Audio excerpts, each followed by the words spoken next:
الرحیم الصلاۃ والسلام علیک یا رسول اللہ، الصلاۃ والسلام علیک یا نبی اللہ، الصلاۃ والسلام علیک یا حبیب اللہ، وعلی آلک واصحابک یا نور اللہ، صلی اللہ تعالی علیہ وسلم۔ مطلق اور مقید کے بارے میں بحث چل رہی تھی کہ مطلق اپنے اطلاق پر جاری ہوتا ہے، المطلق یجری علی اطلاقی، مطلق اپنے اطلاق پر جاری ہوتا ہے۔ امام اعظم فرماتے ہیں جب تک مطلق پر عمل ہو سکتا ہے تو اس کو مقید نہیں کر سکتے۔ امام شافعی جو ہیں ہر جگہ اکثر و بیشتر کیا کریں گے کہ مطلق کو مقید بنا دیں گے۔ یہاں پر ہم دوسری آیت کریمہ پیش کر رہے ہیں، وَكَذَلِكَ قَوْلُهُ تَعَالَى وَارْكَعُوا مَعَ الرَّاكِعِينَ، رکوع کرنے والوں کے ساتھ رکوع کرو۔ یہ اصل پہلے لفظ کا معنی مسمى سمجھ لے کریں، جیسے کہ طواف کے اندر لفظ معنی تھا هو الدوران حول البیت، کسی گھر کے درمیان چکر لگانا، ہو دوران چکر لگانا تھا اس کا اصل حقیقی معنی، اور اس کے ساتھ جو انہوں نے کہا تھا کہ وضو کی شرط لگا دینا۔ اسی طرح یہاں پر رکوع کرنے والوں کے ساتھ رکوع کرو، تو رکوع کا لفظ معنی کیا ہے؟ لفظ یہ ہے هو المیلان عن الاستواء، کیا ہے وہ سیدھے سے جھک جانا، سیدھے سے جھک جانا، مائل ہونا جانا۔ جیسے کہا جاتا ہے رکعت النخلہ، یعنی کھجور کی ٹہنی جھک گئی، جب وہ زمین کی طرف مائل ہو جائے تو رکعت النخلہ کہا جاتا ہے۔ تو یہاں اصل کیا ہے؟ اس کا رکوع کا اصل معنی یہ ہے کہ سیدھے سے جھک جانا، اس کا نام کیا ہے؟ رکوع ہے۔ یہ ہے آیت کریمہ سے ثابت ہوتا ہے اتنا کہ وَارْكَعُوا مَعَ الرَّاكِعِينَ، رکوع کرنے والوں کے ساتھ رکوع کرو۔ اس کے اندر یہ کوئی نہیں کہ پیٹھ سیدھی ٹیڑھی ہو اور برابر ہو، نہ زیادہ اونچی نیچی ہو، اس کے اندر کوئی اس کی قید نہیں ہے۔ اس پر جو یہ کوئی قید نہیں ہے اس کے اندر، لہذا اگر کسی نے یہ انجام دے لیا صرف مطلقاً رکوع اس کا پا لیا جائے گا، فرض ادا ہو جائے گا، اس کا فرض ادا ہو جائے گا۔ امام جو ہے یوسف اور امام شافعی جو ہیں اس پر قید کا اضافہ کرتے ہیں۔ وہ کہتے ہیں کہ تعدیل ارکان یہ جو ہے اس کے اندر زائد ہے۔ تعدیل ارکان جب تک وہ ادا نہیں کرے گا تب تک وہ اس کے جو ہے فرض ادا نہیں ہوگا۔ ہم کہتے ہیں کہ آیت کریمہ مطلقاً فرض بیان کرنے میں یہ جو ہے رکوع و جھکنا، اس بارے میں یہ آیت کریمہ جو ہے اپنا حکم بیان کر رہی ہے، لہٰذا تعدیل ارکان کے ذریعے سے اسے مقید نہیں کیا جائے گا۔ ہاں تعدیل ارکان سے اسے مقید کریں گے، لیکن اس طور پر کیا کتاب اللہ کا حکم بالکل تغیر نہ ہو۔ صحیح ہے؟ اچھا، دوسری بات یہ تو تغیر نہ ہو، اس سے آیت کریمہ کا حکم بالکل تغیر نہ ہو، تو ہم ایسے طور پر عمل کریں گے کہ اس میں کہ کہیں گے کہ مطلق رکوع یہ فرض ہوگا کتاب اللہ کے حکم سے، اور تعدیل ارکان یہ واجب ہوگی خبر کے حکم سے۔ صحیح ہے نہیں؟ اس پر جو ہے امام شافعی جو ہیں کہتے ہیں کہ تعدیل ارکان یہ بالکل ضروری ہے، رکن کا درجہ رکھتی ہے، کیونکہ ایک صحابی جو ہیں نبی اکرم صلی اللہ علیہ وسلم کی بارگاہ میں حاضر ہوئے، اور جب حاضر ہونے کے بعد انہوں نے جو ہے نماز ادا کی، اور نماز ادا کی تو وہ حضور کی بارگاہ میں جب حاضر ہوئے تو حضور نے فرمایا کہ قم فصلی فإنک لم تصلی، جاؤ اور نماز پڑھو، دوبارہ سے نماز تم نے نماز ہی نہیں پڑھی۔ وہ گئے اور انہوں نے جا کر پھر نماز ادا کی، پھر آ کر کے واپس آ گئے، پھر حضور نے فرمایا قم فصلی فإنک لم تصلی، جاؤ نماز پڑھو، تم نے دوبارہ سے نماز ادا ہی نہیں کی۔ اس طرح اسے انہوں نے 3 مرتبہ کیا، اور حضور کی بارگاہ میں حاضر ہوئے تو انہوں نے کہا یا رسول اللہ میں اس سے اچھی ادا نہیں کر سکتا۔ تو حضور صلی اللہ علیہ وسلم نے فرمایا جب تم نماز کا ارادہ کرو تو وضو کرو، پھر اس کے بعد نماز کو ہر اچھے طریقے سے ادا کرو کہ ہر رکن صحیح طور پر ادا ہو جائے۔ یہ اسے آپ نے نماز کی ترکیب عطا فرمائی۔ تو اب امام شافعی اس حدیث کریمہ سے کہتے ہیں کہ دیکھیں اگر تعدیل ارکان یہ اس کے اندر جو ہے فرض نہیں ہوتا تو نبی کریم صلی اللہ علیہ وسلم یہ نہیں کہتے کہ تمہاری نماز ہی نہیں ہوئی، تو تعدیل ارکان گویا کہ ضروری تھا، اس لیے نبی کریم صلی اللہ علیہ وسلم نے ان کو واپس بھیج دیا۔ ہم کہتے ہیں کہ یہاں پر جو ہے اس سے تعدیل ارکان یہ فرض نہیں ہے کہ نبی کریم صلی اللہ علیہ وسلم نے جو ان کو بھیجا، یہ اس بات پر محمول ہوگا کہ یہاں پر جو ہے نماز کی جو ہے ناقص ہوئی، نماز کیا ہوئی؟ ناقص ہوئی۔ تو ہم نماز کی جو ہے ناقص ہونے پر محمول کریں گے اور یہ کہیں گے کہ وہ جو شخص جو ہے نفس نماز تو ادا کر رہے تھے، لیکن ان کی نماز کے اندر جو تعدیل ارکان جو واجب جس کی نماز سے کامل ہوتی ہے وہ چھوٹ رہا تھا، اس لیے نبی کریم صلی اللہ علیہ وسلم نے ان کو حکم دیا۔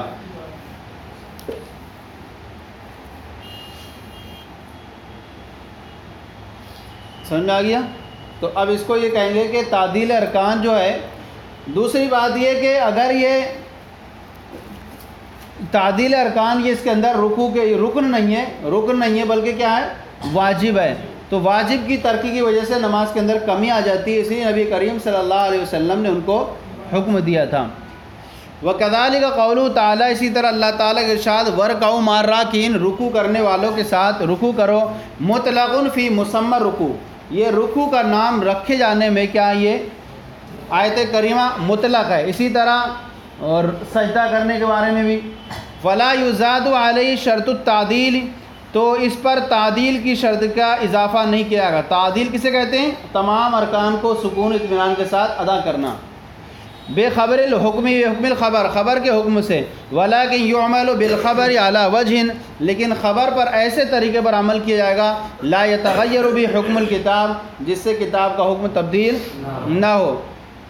کتاب کا حکم کیا ہے؟ وارکعوا مع الراکعین، فیکون مطلق الرکوع فرضا بحکم الکتاب، تو مطلق رکوع یہ فرض ہوگا کتاب اللہ کے حکم سے، والتعدیل یکون واجبا بحکم الخبر، اور تعدیل یہ واجب ہوگی حکم خبر سے، یعنی حدیث کے حکم سے۔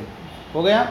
وعلی ھذا قلنا، اور اسی پر ہم کیا کہتے ہیں؟ کس پر ہم کہتے ہیں؟ المطلق یجری علی اطلاقی، مطلق اپنے اطلاق پر جاری ہوتا ہے اور اسے مقید نہیں کر سکتے۔ ہم نے مقید نہیں کیا، یہاں پر ہم نے کیا کیا ہے؟ وہ تو مطلق تھا، بس ہم نے عمل اس طرح کیا کہ دونوں پر عمل ہو جا رہا تھا۔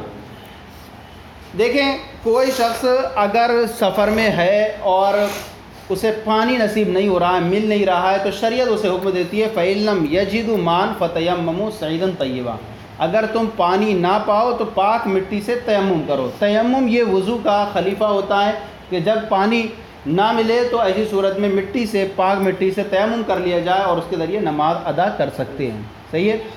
اب یہ آیت کریمہ ہے فَإِن لَّمْ يَجِدُوا مَاءً فَتَيَمَّمُوا صَعِيدًا طَيِّبًا، جب تم پانی نہ پاؤ، یہ آیت مان تھا، لفظ مان آیا، تم پانی نہ پاؤ تو پاک مٹی سے تیمم کرو۔ امام اعظم فرماتے ہیں اگر کسی کے پاس یہ ایسے پانی نہیں ہے، کسی کے پاس ماء زعفران ہے، کسی کے پاس جو ہے ماء الاشنان ہے، ماء صابون ہے، تو ایسے پانی بھی، یہ بھی مطلق پانی میں داخل ہوگا اور اس سے بھی وضو کر سکتے ہیں۔ اس کے موجود ہوتے ہوئے تیمم کی اجازت نہیں دی جائے گی۔ یہ گویا کہ ایسے ہی ہو گیا جیسے ماء البیر ہو گیا، ماء البحر ہو گیا، ماء النہر ہو گیا، اس کے اندر ہو گیا، تو اس میں بھی اس کی طرف اضافت کرنے سے پانی مقید نہیں ہوا، مطلق ہی رہا۔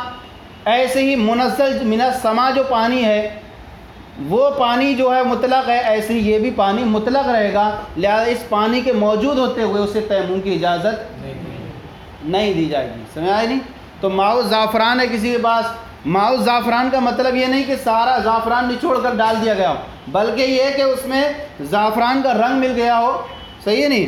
تو اس کو ہم کہیں گے کہ یہاں پر جو ہے اسی طرح صابن مل گیا اس میں اور اس کے اوصاف میں سے کوئی ایک وصف بدل گیا، تو ایسی ساری صورتوں میں ان پانی سے وضو کر سکتے ہیں۔ لیکن اگر ماء الباقلہ ہو گیا، ماء اللحم ہو گیا، تو ان پانیوں سے وضو نہیں کر سکتے، کیونکہ ان کی اب رقت و سیلان، ان کی طبیعتیں چینج ہو چکی ہیں، ان پانی سے وضو نہیں کر سکتے۔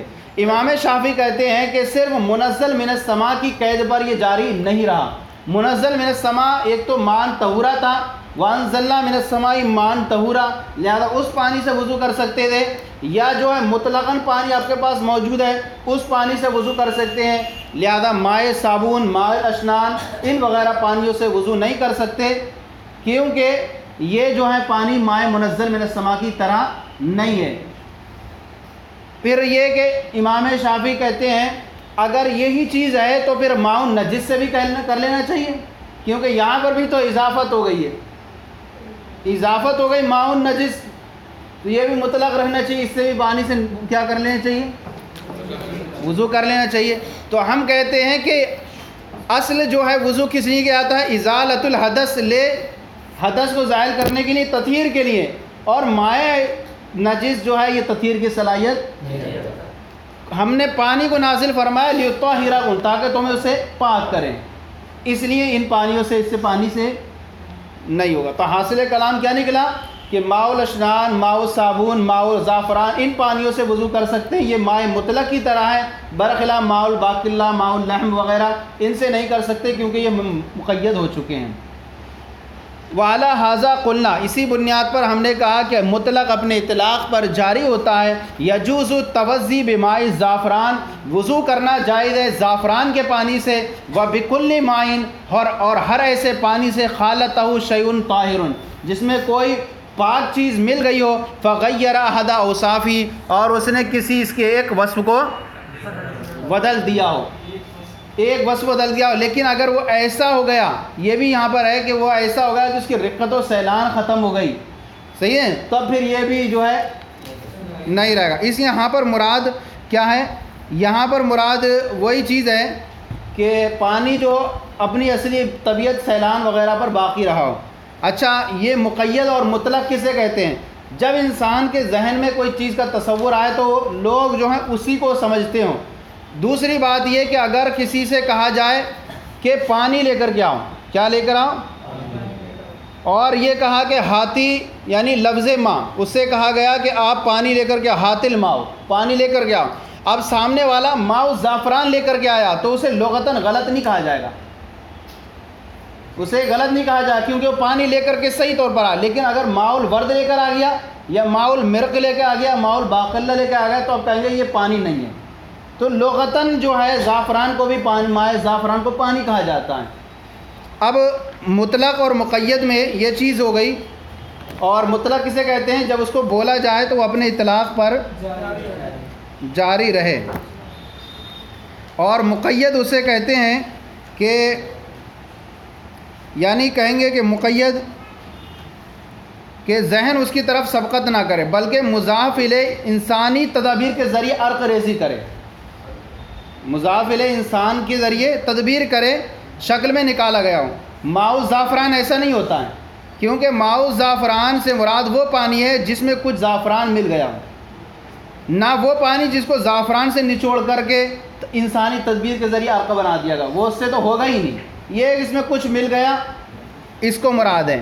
اور ماء مقید کسے کہتے ہیں، جس طرح ماء مقید وہ ہے کہ انسان کے ذہن میں اس کی طرف ذہن سبقت نہ کرے بلکہ انسانی تدابیر کے ذریعے سے کچھ نہ کچھ اس میں آیا ہو، جیسے ماء اللحم، ماء الباقلہ، یہ ایسے پانی ہیں کہ جس میں انسان کی محنت کے ذریعے سے اس کا عرق نکلتا ہے۔ تو مقید وہ ہوگا جو انسانی تدابیر کے ذریعے سے حاصل ہو، اور مطلق وہ ہوگا جو انسانی تدابیر کے بغیر ہی حاصل ہو جائیں۔ اب یہاں پر فرماتے ہیں وَبِكُلِّ مَاءٍ خَالَطَهُ شَيْءٌ، اور ہر وہ پانی جس میں کوئی پاک چیز مل گئی ہو، فَغَيَّرَ أَحَدَ أَوْصَافِهِ، اور اس پاک چیز نے اس پانی کے کسی ایک وصف کو بدل دیا ہو، جیسے کوئی پاک چیز جیسے صابن، اشنان، تراب، مٹی، ریت وغیرہ۔ لِأَنَّ شَرْطَ الْمَصِيرِ إِلَى التَّيَمُّمِ، یہاں سے یہ چیز بیان کر رہے ہیں کہ یہ قید جو ہے، یہ قید اضافت کی وجہ سے اس کے معنی کو تبدیل نہیں کر رہی ہے، اس لیے کہ لِأَنَّ شَرْطَ الْمَصِيرِ إِلَى التَّيَمُّمِ، پانی نہ ہو تب تیمم کی طرف لوٹیں گے نا، اس لیے کہ تیمم کی طرف لوٹنے کی شرط کیا ہے، عدم مطلق الماء، کیا ہے وہ، پانی کا نہ ملنا ہے، مطلق ماء کا نہ ملنا ہے۔ وَهَذَا قَدْ بَقِيَ مَاءٌ مُطْلَقًا، اور یہاں پر کب ماء الزعفران ہے یا ماء الاشنان ہے، وَهَذَا قَدْ بَقِيَ مَاءٌ مُطْلَقًا، اور یہاں پر جو ہے مطلقاً پانی موجود ہے، اس لیے کہ لکھا ہے کہ یہ پانی موجود ہے، کیونکہ کسی سے اگر کہا پانی لے کر کے آؤ، زعفران کا لے آیا، تو اسے غلط نہیں ٹھہرایا جاتا ہے۔ تو یہاں پر پانی باقی ہے، تو فَإِنَّ قَيْدَ الْإِضَافَةِ مَا أَزَالَ عَنْهُ اسْمُ الْمَاءِ، اس لیے کہ اضافت کی قید نے، اضافت کی نا ماء الزعفران وغیرہ، اس لیے کہ اضافت کی قید نے ما ازالہ یعنی اس سے ماء زعفران اور ان جیسی چیزوں سے اسم الماء پانی کا نام زائل نہیں کیا، اس لیے کہ اضافتوں کی قید نے ان چیزوں سے پانی کا نام زائل نہیں کیا، بل قررہ بلکہ اسے اور پانی کا نام ٹھہرا دیا، کیا دے دیا اور ثابت کر دیا۔ فیدخل تحت حکم مطلق الماء، تو یہ تمام کے تمام ماء الزعفران یا ماء الاشنان مطلق ماء کے حکم کے تحت داخل رہیں گے۔ وَكَانَ شرط بقائی علی صفت المنزل من السماء، اور وَكَانَ شرط اور اس پانی کے باقی رہنے کی شرط کیسے؟ علی صفت منزل یعنی اس طریقے پر جو آسمان سے نازل ہونے والا ہے، کیا ہے؟ وَكَانَ شرط بقائی اور اس پانی کے باقی رہنے کی شرط اس طریقے پر جو آسمان سے نازل ہونے والا ہے، قیداً لہذا المطلق، اس مطلق کے لیے قید بن جائے گا۔ جیسے وہاں کیا کہا؟ منزل من السماء، آسمان سے نازل ہونے والا پانی، تو یہ قید بن جاتا ہے، اس کو مزید اور کیا کر دیتا ہے؟ اور شناخت کروا دیتا ہے، شناخت کروا دیتا ہے۔ ماء البحر، ماء النہر، ماء البئر، اس سے کہنے سے شناخت اور ہو گئی کہ ہاں یہ پانی ہے، لیکن نفس مطلقاً پانی تو رہتا ہے۔ تو ایسے ہی یہاں پر یہ شناخت ہو گئی، یہاں پر اس کے اندر پانی کے اندر زعفران مل گئی، یہ صابن مل گیا، اشنان مل گیا، تو یہ ایسے ہی ہو گیا جیسے منزل من السماء میں آسمان مان طہورا، ہم نے پاک پانی نازل فرمایا آسمان سے، تو جہاں پر وہاں پر جو ہے صفت منزل پر باقی ہے، ایسے ہی یہاں پر اضافت لگنے سے یہ پھر کیا رہے گا؟ اسی طریقے پر باقی رہے گا۔ وَكَانَ شرط بقائی اور اس پانی کے اس صفت پر باقی رہنے کی شرط جو نازل کیا گیا آسمان سے، اور وہ اصل میں کس میں کیا ہے؟ پاک ہے، تو قیداً لہذا المطلق، اسی مطلق کے لیے قید ہوگا۔ وَبِهِ يُخَرَّجُ حُکْمُ ماء الزعفران، اور اسی پر یعنی اسی سے نکالا جائے گا اور اسی سے جانا جائے گا ماء زعفران کا حکم اور صابون کا حکم، ماء الاشنان کا حکم اور ان جیسوں کا حکم، یعنی ان سے بھی کیا کرنا؟ دیکھیں یہاں پر حاشیہ بھی لگایا انہوں نے، مما خالت ولم یزل عنہ رقۃ والسیلان، یعنی اس میں مل جائیں لیکن ساتھ ہی ساتھ اس پانی کا رقت و سیلان کیا ہے؟ باقی رہے۔ رقت و سیلان ختم ہو گیا تو پھر تو وہ پانی اپنی اصلی حالت پر باقی نہیں رہا، کوئی بھی پانی ہو پھر اس سے وہ وضو نہیں کر سکتے۔ تو شرط یہ کہ کوئی ایسا رنگ یا وہ ہوا ہو لیکن رقت و سیلان اس کا برقرار ہو تو اس سے وضو کر سکتے ہیں۔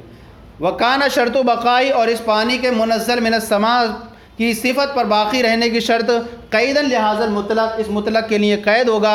وَبِهِ يُخَرَّجُ حُکْمُ ماء الزعفران، اور اسی پر جان لیا جائے گا زعفران، ماء الزعفران کا حکم، ماء الصابون کا حکم اور ماء الاشنان اور ان جیسوں کا حکم۔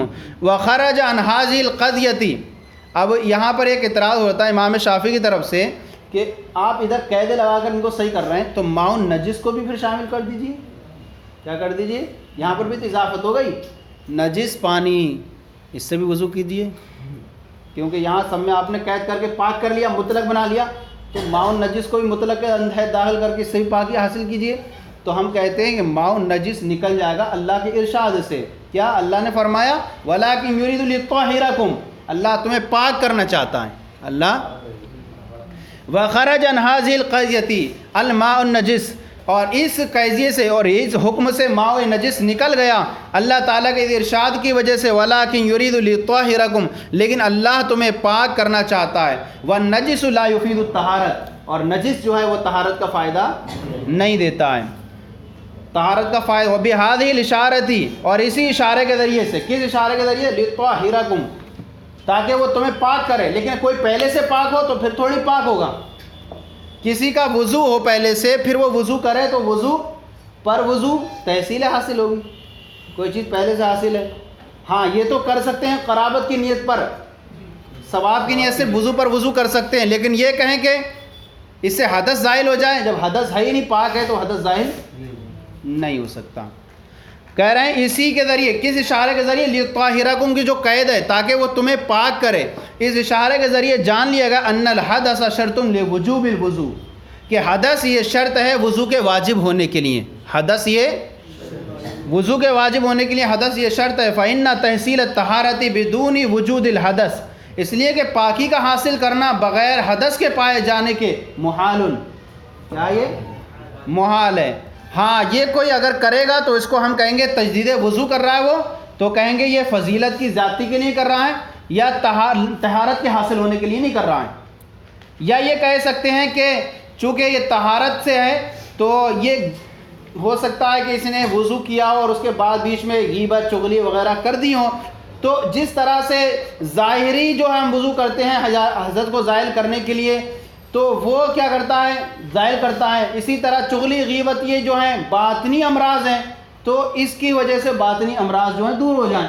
اس طور پر سے تو کہہ سکتے ہیں کہ یہ نجاست کے منزلے میں اتار لیا جائے گا. انہیں کیا ہے ایک ظاہری نجاستیں ہوتی ہیں, جس نے چغلی غیبت کر دی پھر وہ وضو کر رہا ہے تو یہ ظاہری نجاست کے درجے میں اتارتے ہوئے حدث کو زائل کیا جا رہا ہے. لیکن اصل حدث زائل کرنا وہ کیا ہوتا ہے, کب ہوگا, جب کہ حدث ہو چکا ہوں.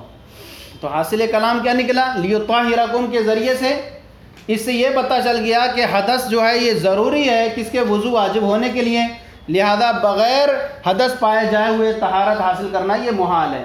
آیت کریمہ یہاں فرمایا گیا کہ اللہ تعالیٰ تمہیں پاک کرنا چاہتا ہے, اس کے ذریعے سے مائع نجس نکل گئے. اس سے آپ استدلال نہ کریں کہ مائع نجس سے بھی آپ پاک حاصل کریں, کیونکہ مائع نجس اللہ پاک کرنا چاہتا ہے اور ناپاک پانی جو ہے یہ طہارت کا فائدہ نہیں دیتا ہے. تو اس کے اندر ماء الاشنان, ماء الصابون, ماء زعفران یہ سارے جو ہیں اسی طریقے پر رہیں گے جو منزل من السماء تھا. جس طرح وہ پانی مطلق تھا اس سے پانی سے وضو پاک کرنا جائز تھا, ایسے ان پانیوں سے وضو کرنا بھی جائز ہوگا, کیونکہ قید بننے سے کوئی کیا ہوتا ہے اور اس مطلق کے لیے کیا ہوتی ہے مزید پختگی ہو جاتی ہے. جیسے کہ ہم کہیں ماء البحر, ماء النہر, ماء البئر, ان سے نفس مطلق پانی میں کوئی فرق نہیں پڑتا, ایسی ان چیز پانیوں میں بھی فرق نہیں پڑے گا. لیکن کب تک, جب کہ ان کی رقت و سیلان باقی ہو. رقت و سیلان ختم ہو گئی تو یہ بھی مطلق ماء میں شامل نہیں گے. جس طرح سے ماء الباقلہ, ماء اللحم ان وغیرہ پانیوں سے وضو نہیں ہو سکتا, ایسی جب اس کی رقت و سیلان ختم ہو جائے پھر اس سے بھی پھر وضو نہیں ہو سکتا. اور چلیں